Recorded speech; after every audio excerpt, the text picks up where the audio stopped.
Who doesn't love a good pros and cons list? Also, can I have a pro that's also a con?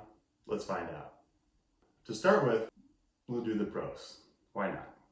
And no, we're not talking about Tom Brady since he moved to Florida anyway. Pros of living in Boston. Personally, I think one of the biggest pros of living in Boston is the walkability of Boston. Now, the great part, especially when you live somewhere like Beacon Hill or South Bend, Back Bay, is that you really can walk anywhere in the city and it doesn't take that long.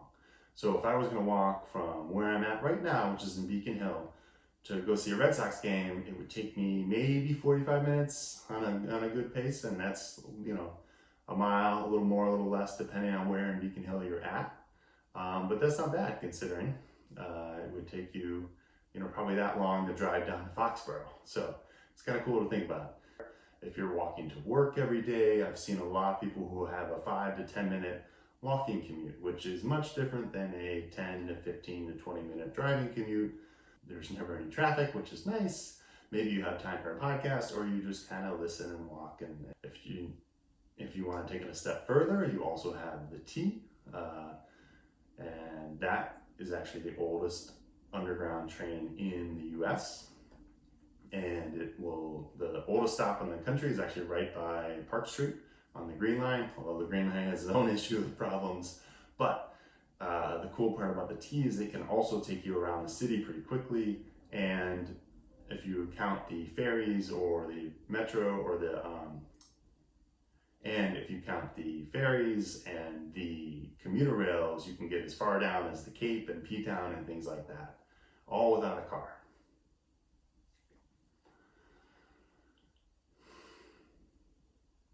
One of the other pros of Boston is the jobs and education.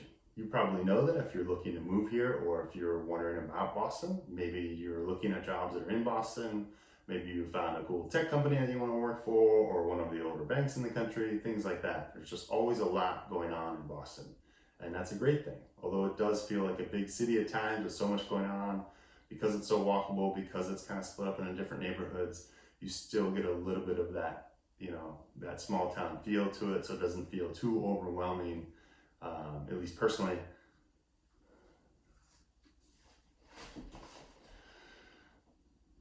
One of the other pros about Boston is the jobs and education. Now, naturally, our job sector has done well over the last couple of recessions, and it is varied. It does have a lot of tech in it.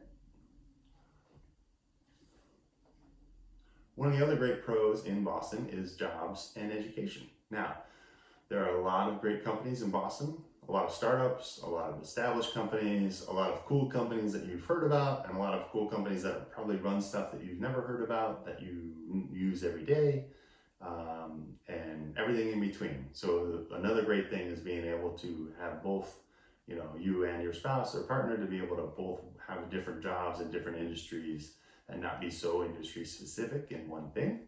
Boston has a little bit of everything, so being able to travel quickly to a lot of places is great, which we'll get to in another point.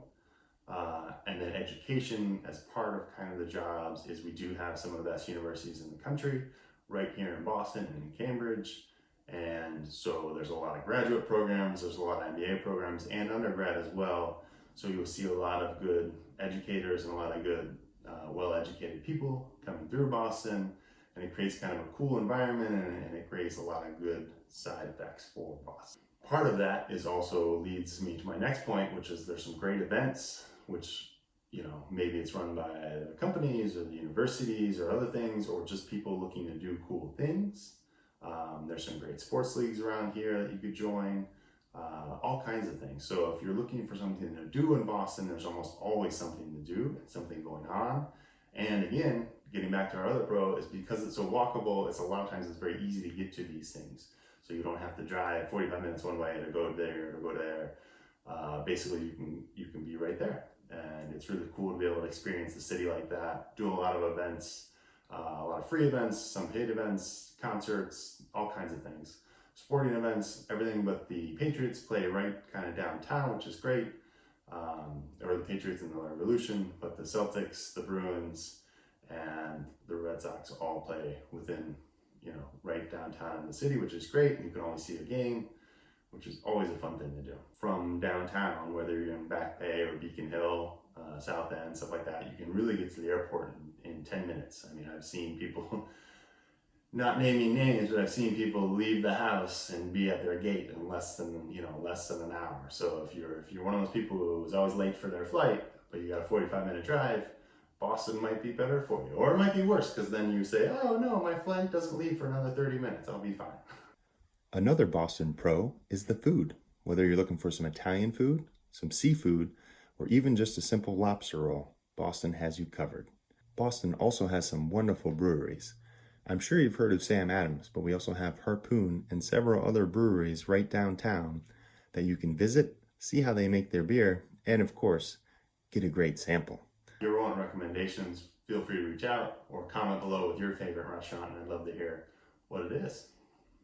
The other great thing about Boston is travel. Now, this can be local travel or international travel. So the good thing about local travel is there's a lot of great things. Again, getting back to the fact that Boston's a little bit of a smaller city geographically, even though we have a lot of, a big population and a lot of things internationally going on for Boston, it's still in a couple miles. You can get out quickly out of the city itself. You can shoot down on the Cape in about an hour and a half, depending on where you're on the Cape you're going. Could be 2.5 hours, depending on how far you're going. But still, it's a short drive down to the Cape, or you could go up into New Hampshire or Vermont or Maine. And there's a lot of great places around Boston, around New England area that you can explore, which is great to be able to get out and kind of see the countryside and stuff like that. And see a lot of cool historic sites. Boston is, after all, the birthplace of America, so you can see where the Revolutionary War started. You can see lots of cool old buildings and like a tavern that's been there since the founding of the country, things like that. And then internationally, Boston Logan is located very close to Boston. And being so close on the East Coast, we can get to Europe pretty quickly, and England and things like that. You're a short flight away. Same thing if you're looking for some summer sun or some Caribbean action. Also a short flight if you're trying to go over to Hawaii or Japan or something like that. Yes, it's going to be a long flight geographically, but that's one of the trade-offs, but that's okay. Speaking of trade-offs, let's get into the cons. I would think that the first con kind of goes with walkability, is parking. Parking's not the best in Boston. A lot of times you're either paying for a garage or you're doing resident parking, and you kind of have to figure out a little bit of a complicated system. You probably don't have a driveway depending on the neighborhood you're in. Some neighborhoods have a lot more than others, whether that's somewhere like Back Bay or South End, where it has, there's a good chance you may have a private alley behind you with a couple spots, or if you're a little farther out in like Brookline and you probably have a driveway or a better place to park. But if you're in like the North End or Beacon Hill, somewhere like that, there's probably not going to be a dedicated spot for you. There are exceptions, and there are some great spaces that have little driveways or garages or things like that. But it wouldn't be something you'd expect in some of those neighborhoods.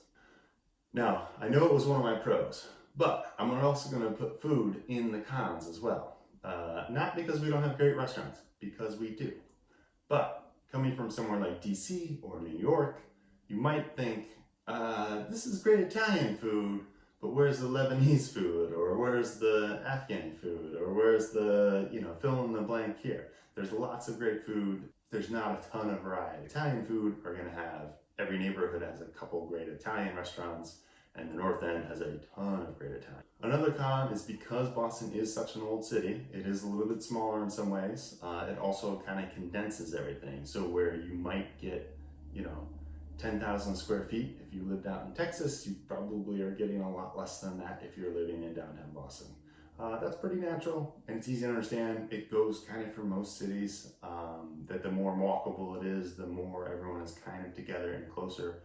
The good thing about this is in Boston is because everyone is close together, it also means that if you do want to get out and get some free space, you could drive an hour north and you're in New Hampshire, or a little bit farther than that, and you're in Canada, and there's plenty of space there. So we do have the oldest park in the country, which is kind of cool, in the Boston Common and the Garden. Very cool to stroll through. Usually relatively crowded on the summer because all the tourists at some point hit the Boston Garden, and that's okay. And lastly, the weather. Now, I happen to like the weather here most of the time.